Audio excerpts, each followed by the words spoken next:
Welcome everyone. Today's video is not a trend. It's not a productivity hack. And it's definitely not for people who just want a quick dopamine rush. This is for people who are done surviving, done repeating the same habits, done pretending like they're okay. This video is for the version of you that's been screaming inside. I know I was meant for more than this. And for the next 21 days, we're going to rebuild you. One challenge at a time. One truth at a time. One step toward the life you were born for. But to truly understand what we're doing here, you have to understand something most people never do. The war isn't out there. It's in here, in your subconscious mind. Nikola Tesla once said, "If you want to understand the secrets of the universe, think in terms of energy, frequency, and vibration." But what he didn't say is this: you are a frequency machine, and the settings were programmed by your past, by your trauma, by your parents, by your fears, by every time someone told you, "Don't try too hard, you're not good enough, you'll never make it." Here's the painful truth. 95% of your thoughts, decisions, emotions, and actions are not made by you. They're made by your subconscious programming. Your subconscious mind is like the operating system behind your life. It decides what you believe, what you fear, what you deserve, what you settle for.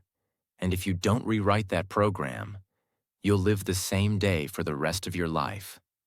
What is the subconscious? In simple words, let me explain it in a way even a child would understand. Imagine your brain is a smartphone. Your conscious mind is like the screen. What you see, tap, scroll. But your subconscious mind? That's the entire operating system, running in the background. You don't see it, but it controls everything. It decides how fast the phone runs, what apps you can use, and whether the phone even works at all. Now imagine if that operating system was filled with viruses. Beliefs like, "I'm not good enough. I always mess things up. People like me never succeed." And then you wonder why you fail, why you're stuck, why motivation never lasts. It's not your fault. It's your programming. And it's time to uninstall it. That's what these 21 days are for. This isn't a challenge. It's a reconstruction, a deep rewiring of who you are, what you believe, and how you live. So today, we begin. Challenge 1. Identity your limiting beliefs. Before you build a new life, destroy the lies that control it. Let me ask you something powerful. What lies have you been calling truth your whole life? Because the truth is, you don't need to be more productive. You need to stop being poisoned. You can't pour fresh water into a cup filled with acid. So today, before you set goals or build habits, we clean the mental cup. What to do? Sit down with a blank page. Write 3 limiting beliefs that come up when you think about your future. Some examples. I'm too old to change. I'll never be consistent. I always ruin everything.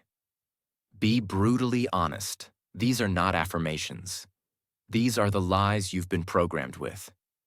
Now for each one, flip it.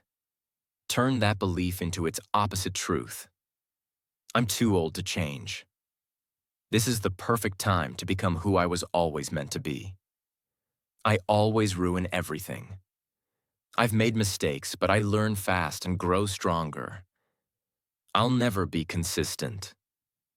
I can become consistent because I now understand what blocked me. Speak these new beliefs out loud. Your subconscious doesn't respond to wishes. It responds to repetition. Say it every day, out loud, like you mean it. Let's take Anna, a 32-year-old woman who wants to become a speaker. Her beliefs. Nobody will listen to me. I don't speak good English. I'm too shy. She flips them. My voice matters. I will connect with the right people. I can learn English fluently, one day at a time. My shyness is not a weakness. It's my quiet strength. She writes them, speaks them, lives them. And 6 months later, she speaks on her first podcast. Why? Because she didn't just change her words, she changed her beliefs. And beliefs control your life. Most people try to change their actions without changing their beliefs. It's like trying to build a mansion on top of broken ground. If your foundation is full of doubt, shame, and fear, every goal you build on top of it will fall. This challenge destroys the weak foundation and replaces it with strength. That's challenge 1.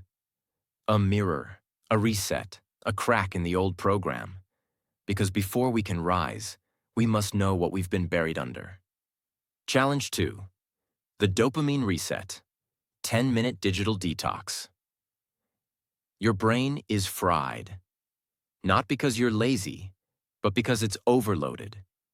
Now we give it space to breathe, to heal, to remember what clarity feels like. Let me ask you a question that no one else dares to ask. When was the last time your brain was quiet? I don't mean silent in the room. I mean silent inside your head.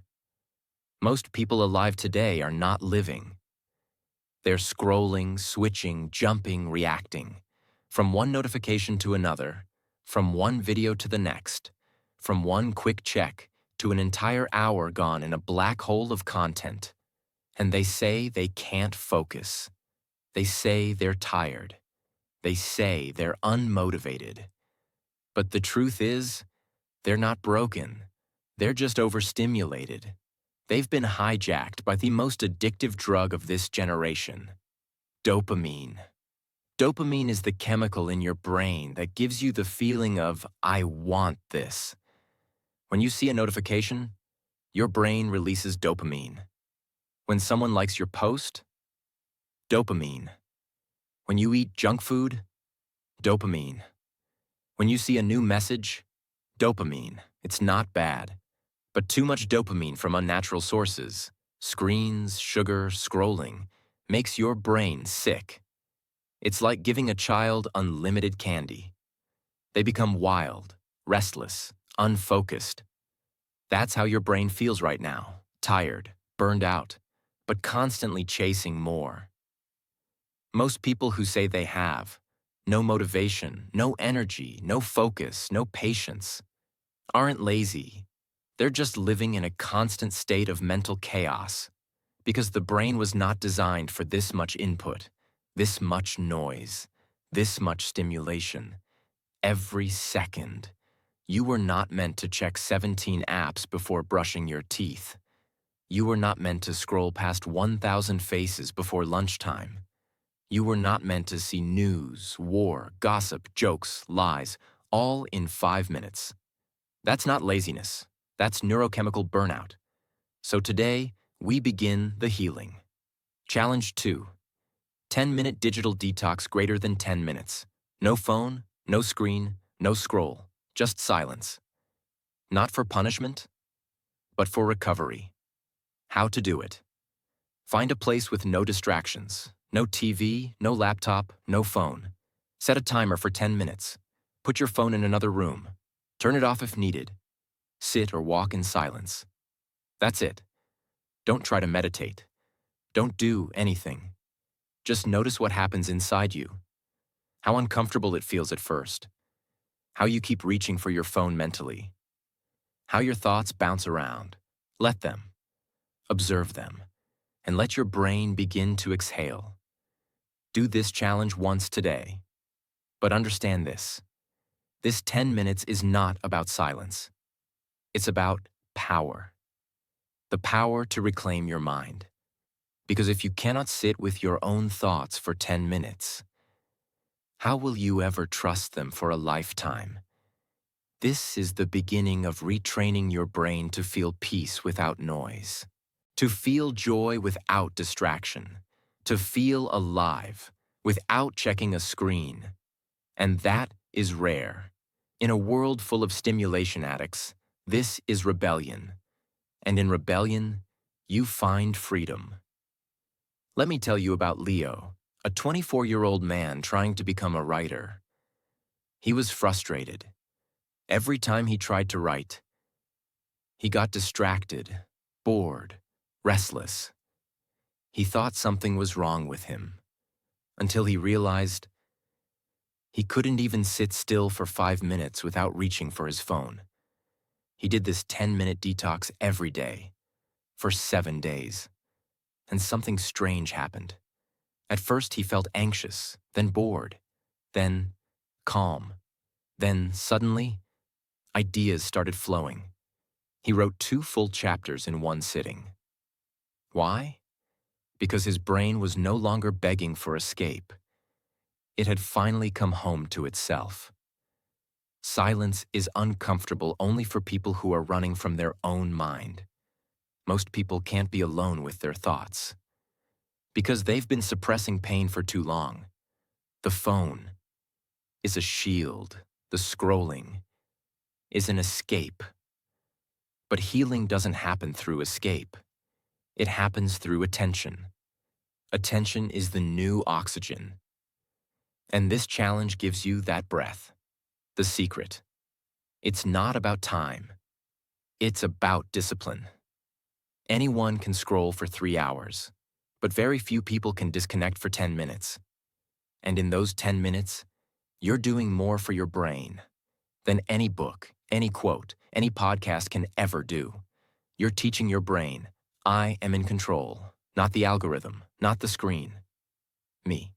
After your 10 minutes are over, write down, what did you feel? What thoughts came up? What were you afraid to feel? This turns the challenge into therapy, into clarity, into transformation. You're not lazy. You're not broken. You're not unmotivated. You're just overstimulated. And this challenge is your antidote. Silence is not the enemy. It's the door. And when you walk through it, you'll meet the version of you that's been buried beneath the noise. That's challenge 2. Silent, powerful, revolutionary. And if someone truly completes this, not just watches it, they will feel different within 24 hours. Challenge 3. Practice 5 minutes of mindfulness. You've been stuck in the past and anxious about the future. Come back to now. 5 minutes. No judgment, just presence. This is not about peace. This is about power. Let's be honest. Most people don't live in the present moment. They live in 2 places, and both are prisons. 1. The past. Regret. Shame. I should have. I could have. Why did I? 2. The future. Fear. Anxiety. What if I fail? What if they leave me? What if I never change? But nowhere in that story do they live in the one place that matters. Here. Now this breath, this second, this moment, the moment you're reading these words, you're alive. But are you actually here? Or are you lost in some thought about yesterday or 10 minutes from now? This is the core problem of the human mind. We're always somewhere else. And if you live in your head, you will die in your life. Mindfulness is not just for monks. It's not a calm activity. It's not about flowers and waterfalls. Mindfulness is a weapon, a way to take control back from your chaotic brain.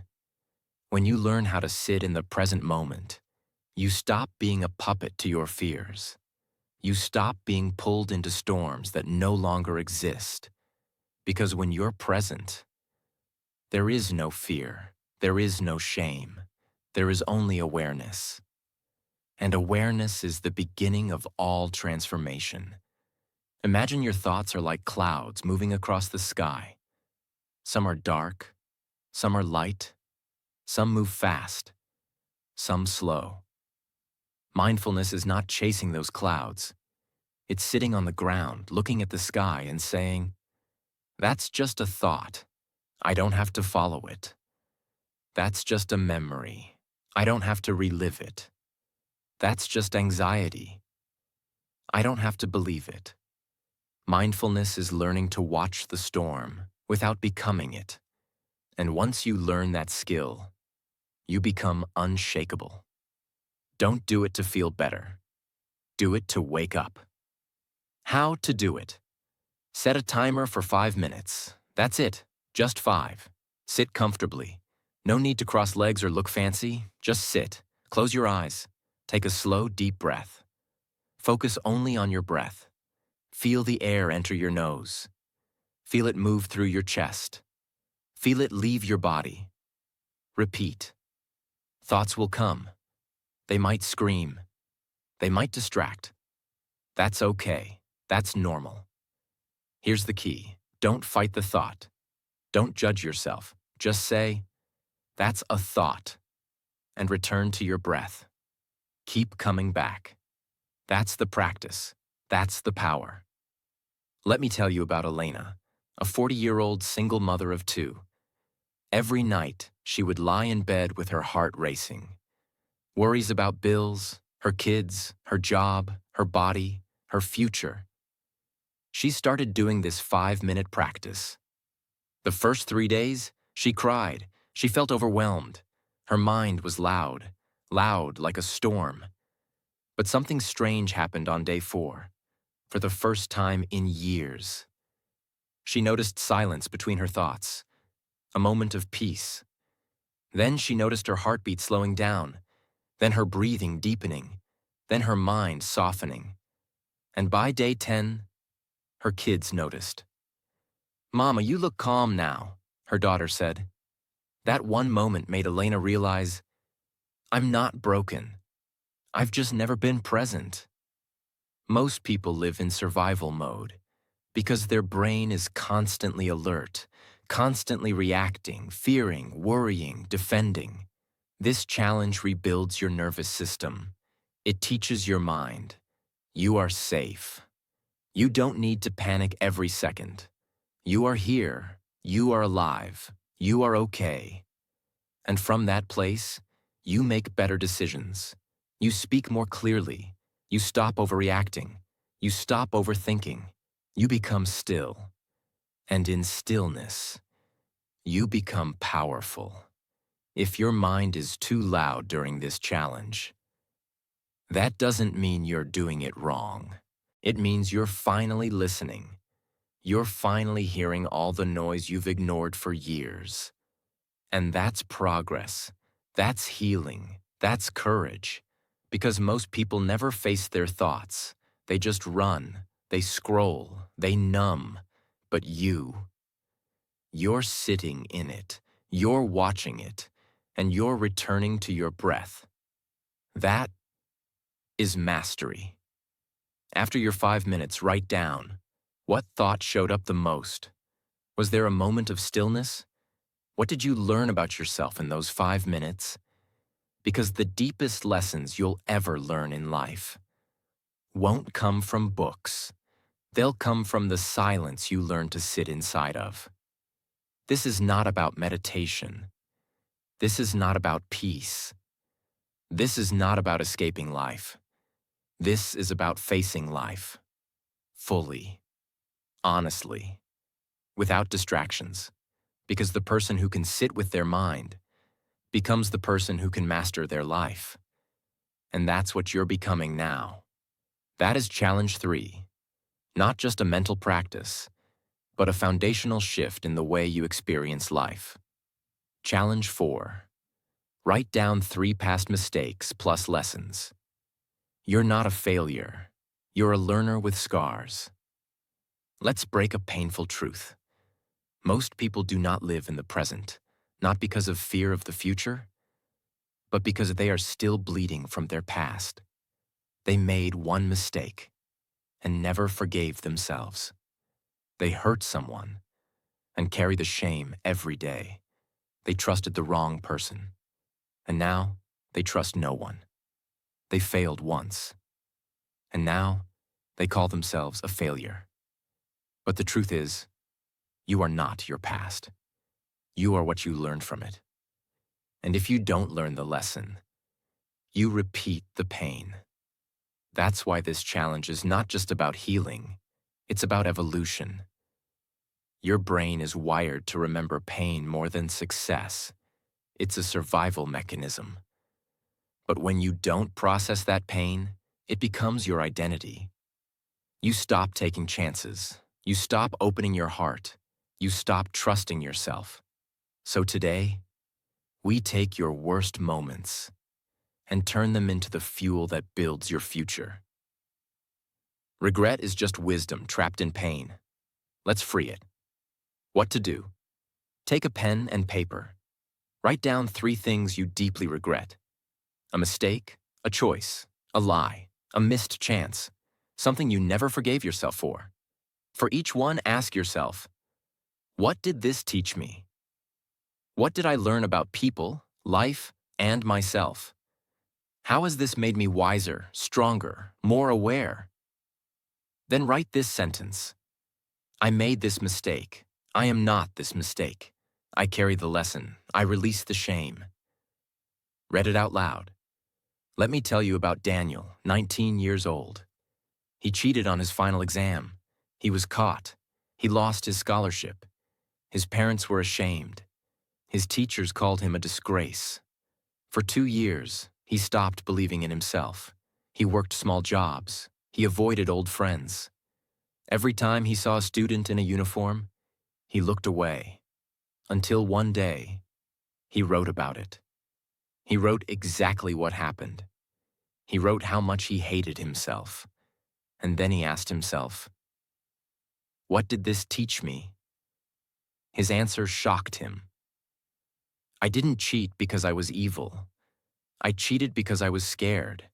I didn't believe in myself, and I let fear make the decision for me. That one truth saved his life. He applied again to university. He wrote about that failure in his entrance essay. They accepted him because he stopped hiding the mistake. He used it as proof of growth.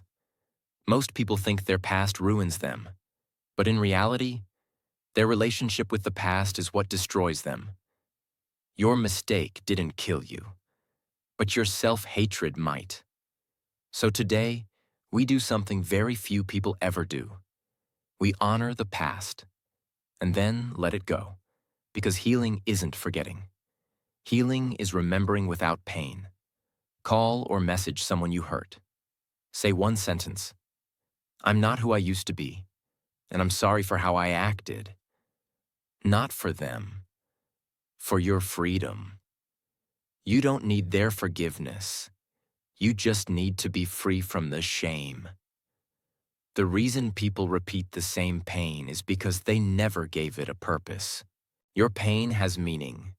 Your scars are your story, but you cannot carry them forever.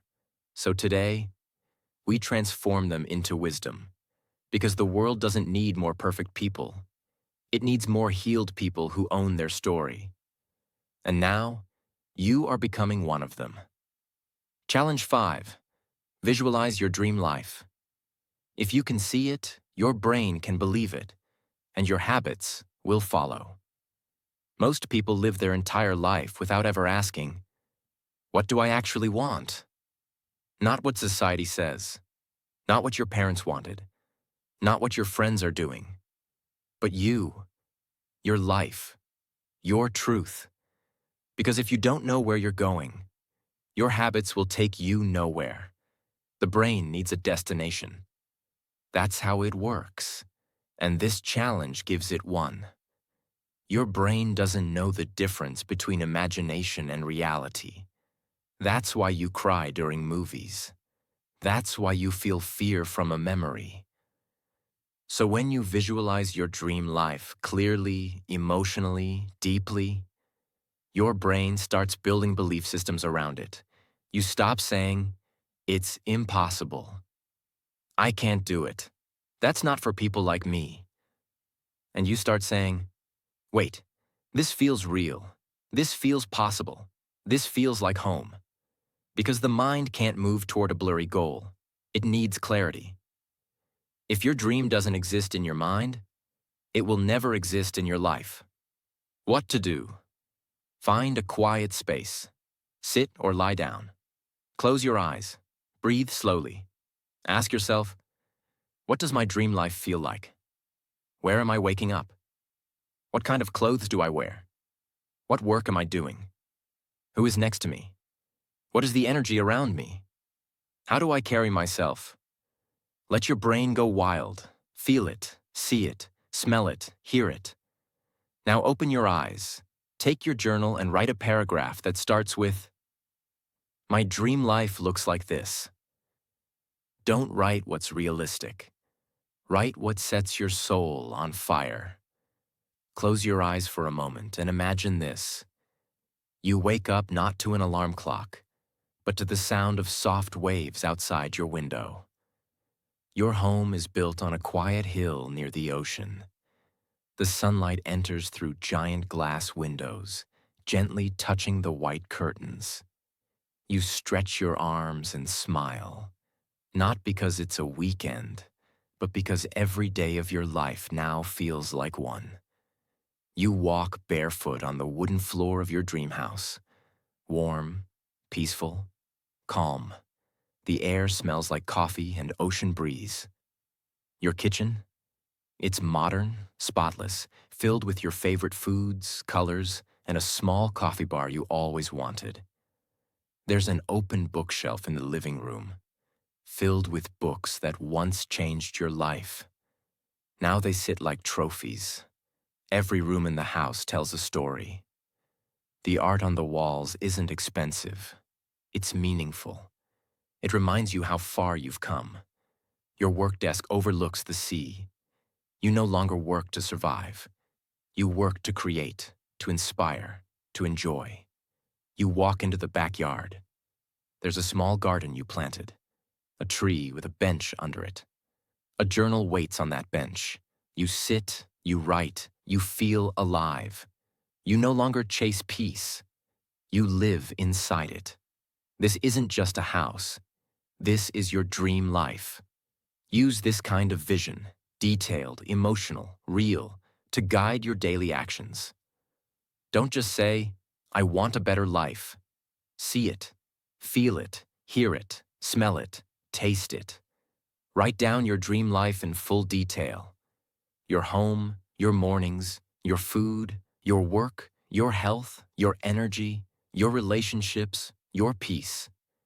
Keep this vision in your journal, on your wall, or inside your heart, and let it pull you forward every single day. Because when you can visualize it clearly, you start living it powerfully.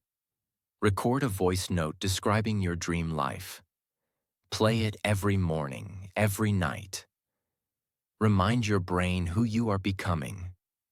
Speak the future until the future responds. Most people don't live their dream life because they've never actually defined it. They're chasing status, money, fame, comfort. But none of those are clear. This challenge brings you clarity, and clarity kills confusion. And when confusion dies, action begins. If you don't build your dream life in your mind, you'll spend your whole life trapped in someone else's. So today, you don't dream small. You don't hold back. You don't ask what's realistic. You close your eyes, and you let your future self speak, because they're already waiting for you. And now, you're finally walking toward them. Challenge 6. Write a promise to your future self. This is not a task. This is a contract with your next chapter. Let me ask you something dangerous. What do you owe to your future self? Not to your family, not to your followers, not to society, but to you. The version of you 6 months from now, a year from now, the one who is still waiting for you to stop making excuses. You see, we make promises to everyone else. I'll be there. I'll call you. I'll do my best. But the one person we break promises to the most is ourselves. And that's why your self-worth is low. Because your subconscious remembers every time you said, "Tomorrow I'll start. This is the last time. Next month, I'll be better." And you didn't. You didn't lie to the world. You lied to yourself. That's why this challenge isn't about writing a goal. It's about rebuilding trust with the most important person in your life. You. The subconscious mind doesn't care about motivation. It only responds to evidence. Every time you break your word to yourself, you give your brain proof that you are not serious, not consistent, not worthy of trust. And that belief destroys your ability to take action. But when you make a promise and honor it, something magical happens. Your subconscious begins to believe, maybe we can change, maybe we are becoming something new. And from belief comes momentum.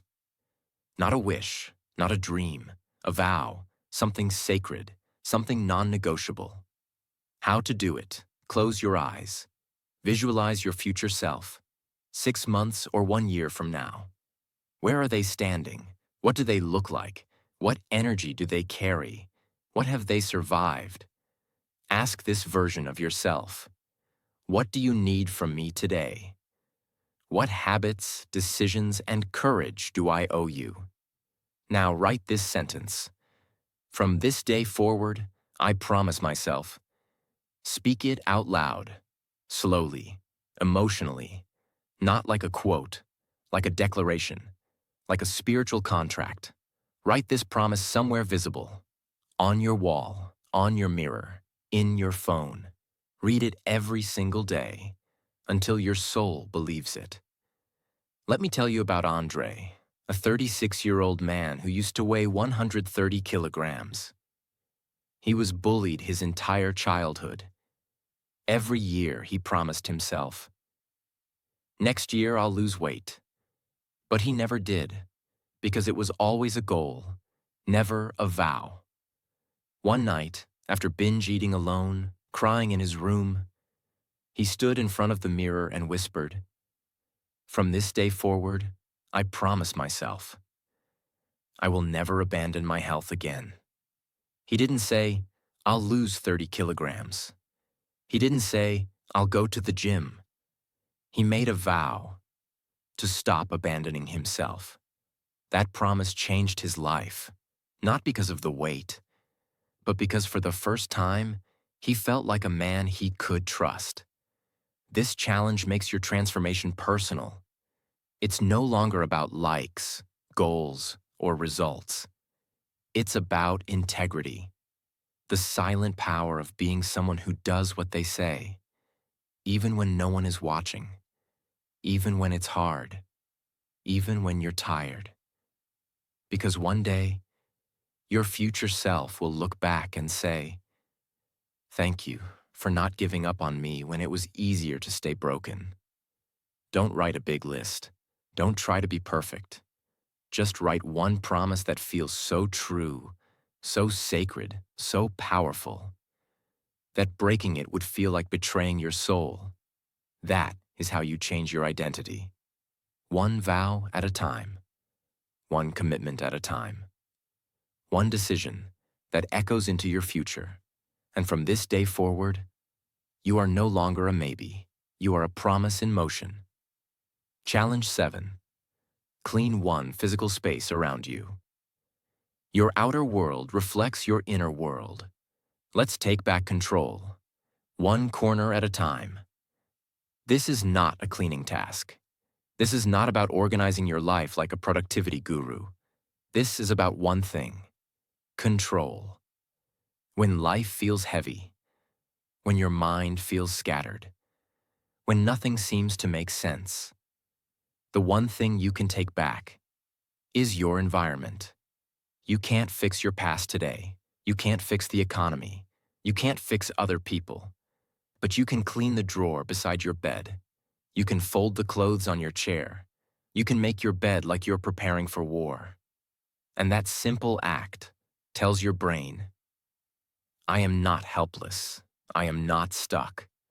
I am in charge of my world, even if it's just this one shelf. Your brain is constantly taking signals from your environment. Cluttered room equals overwhelmed mind. Dirty kitchen equals delayed decisions. Messy closet equals mental fog.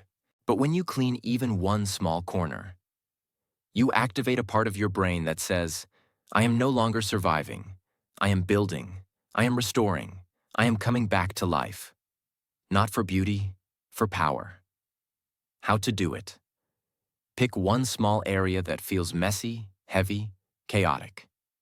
Examples: your desk, one drawer, your bed, a corner of your room, one shelf in your kitchen. Set a timer for 20 minutes. No phone, no distractions. Clean it like you're preparing for a new identity. Not like you're organizing, like you're creating a space for a warrior, a creator, a healer to exist. When you finish, stand back. Look at it. Take a deep breath and whisper, this is the beginning of order. This is the space for the next version of me. Last year I was depressed. Not the kind of depression people post about. The silent kind. The invisible kind. I couldn't focus. I stopped believing in myself. My room was a disaster. Clothes everywhere. Books stacked like bricks. Bottles, wrappers, dust. It looked like I had given up. And maybe I had. One night I looked around. I asked myself, if someone walked into this room right now, what would they learn about me? The answer broke my heart. They would see pain, chaos, and no hope. So I stood up. It was 2:14 a.m. No music, no phone, just me and the mess I had created. I started with the floor, then the table, then the shelves. I didn't know it then, but I wasn't just cleaning my room. I was cleaning my sadness, my pain, my stuck energy. As the sun came up, my room looked different. But more importantly, I looked different. I felt powerful again. I had proof. I can change something. I can take control. I am not my chaos. I am not my past. That day taught me something I'll never forget. When life feels too big to fix, start small. Start with your desk, your bed, your bag, anything. Because when you clean one physical space, you send your brain a message. We are not done. We are not broken. We are just beginning again. This is not about tidiness. This is about identity. It's about rewriting the story of your environment so your environment can support your growth. Because your surroundings are not just background, they are signals. And today, we make sure those signals say, a powerful person lives here. A person with direction. A person who respects their space. Because they respect their future. You don't need to clean your whole life in one day. You just need to start. Pick one space. Clean it with pride. And let that space become the symbol of a new era. Because once you control your environment, you start believing you can control your destiny. And that belief is the first step to becoming unstoppable. Final challenge. 8-8. Forgive someone who hurt you. You cannot become your future self if your soul is still chained to old pain. Today, we cut the rope. You can do everything right. You can meditate, clean your room, visualize your dream life, write your promises, fix your habits. But if deep inside you are still holding on to anger, bitterness, pain, or resentment, you're still a prisoner, not of others, but of your own heart. Because forgiveness is not about them. It's about you, your freedom, your healing, your ability to finally move forward. And most people never move forward because they never truly let go. Let's be very clear. Forgiveness does not mean that what they did was okay, that you forget the pain, that you allow them back in your life, that they win and you lose. No, forgiveness means, I will no longer let this pain poison me. I will no longer carry this person's mistake inside my body. I deserve peace. I deserve freedom. And I'm choosing it now, even if they never apologize. Forgiveness is not weakness. It is the highest form of strength. It's saying, you no longer have access to my nervous system. You no longer control my emotions. You no longer get to live in my head rent-free. Forgiveness is not a gift to them. It is a release for you. You've carried this long enough. It's time to let go. How to do it? Close your eyes. Breathe deeply. Go back to the moment. The wound, the betrayal, the lie. Let your mind bring up the person you've still not forgiven. Feel it. Don't fight it. Let yourself feel the disappointment, the anger, the tears, the betrayal, the helplessness. Let it rise. Now whisper or write these words. You hurt me. You betrayed my trust. You left a scar I never deserved. But today, I set myself free. I forgive you. Not because you deserve it, but because I do. I deserve peace. I deserve joy. I deserve a future that is not held hostage by the past.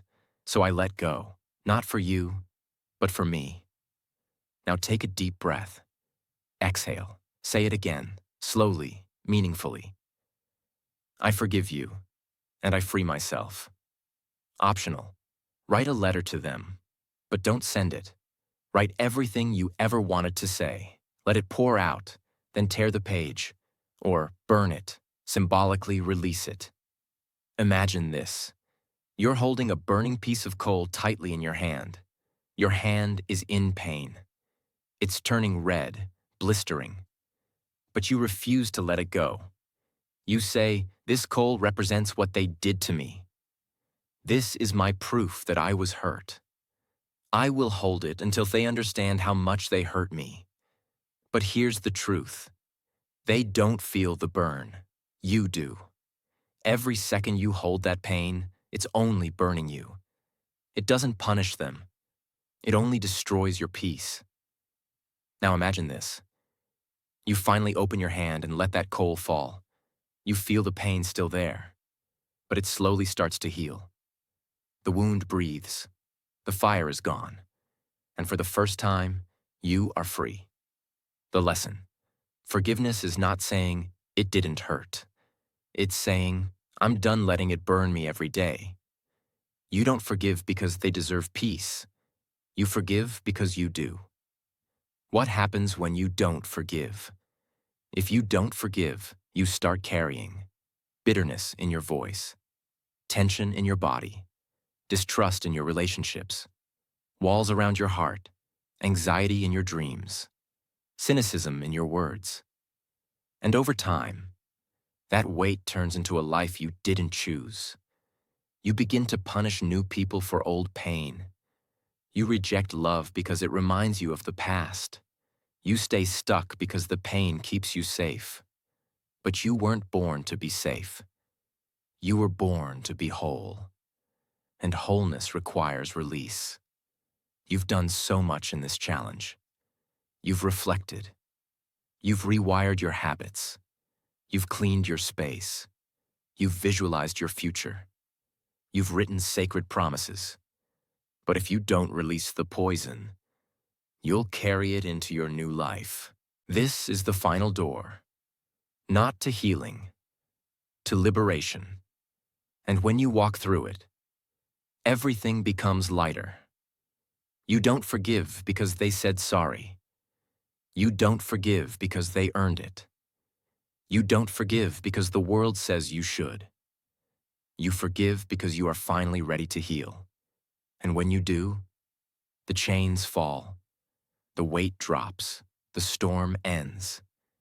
And for the first time in years, you take a full breath and feel free.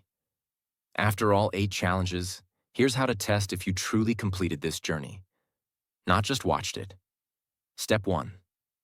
The mirror test. Stand in front of a mirror. Look yourself in the eyes and ask, did I show up for myself with full honesty, full emotion, and full presence? If your eyes tear up, if your voice shakes, you did it right. Step 2. The energy test. Close your eyes. Ask yourself, am I lighter than when I started this video? Am I more clear about who I want to become? Do I feel proud of showing up for myself? Do I feel closer to the version of me I've always wanted to be? If the answer is yes, you're no longer the same person who clicked this video. You've been reborn. Step 3. The real-life test. In the next 24 hours, do you treat people with more softness? Do you breathe more slowly? Do you walk with intention? Do you avoid the habits you promised to break? Do you feel something new deep inside? If you do, that's not a coincidence. That's transformation. That means you didn't just watch a video. You completed a soul challenge, and you earned your new identity. And now, here we are. You didn't just watch a video. You just completed something most people will never have the courage to even begin. You looked inside. You faced your wounds. You cleaned your space. You rewired your mind. You forgave. You let go. And you rose. One challenge at a time. You've done what schools never teach, what the world never honors, and what most people spend their whole life avoiding. You chose to change, and that is rare. That is powerful. That is the beginning of a completely new life. Because if you can do these 8 challenges with honesty, with emotion, with full heart, there is nothing in this world you can't become. So as you walk into the next chapter of your life, don't forget this. Your past does not define you. Your fears do not own you. And your future is not written yet. Because today, you became the author. Subscribe. Because this channel is not about noise. It's about truth. It's about healing. It's about transformation. And you are now part of something bigger than a video. You are part of a movement, a place where broken people become powerful again. So, hit that subscribe button. Because this is just the beginning. Thank you for being here. Thank you for being brave. And from the bottom of my heart, God bless you on your journey. I'll see you in the next chapter.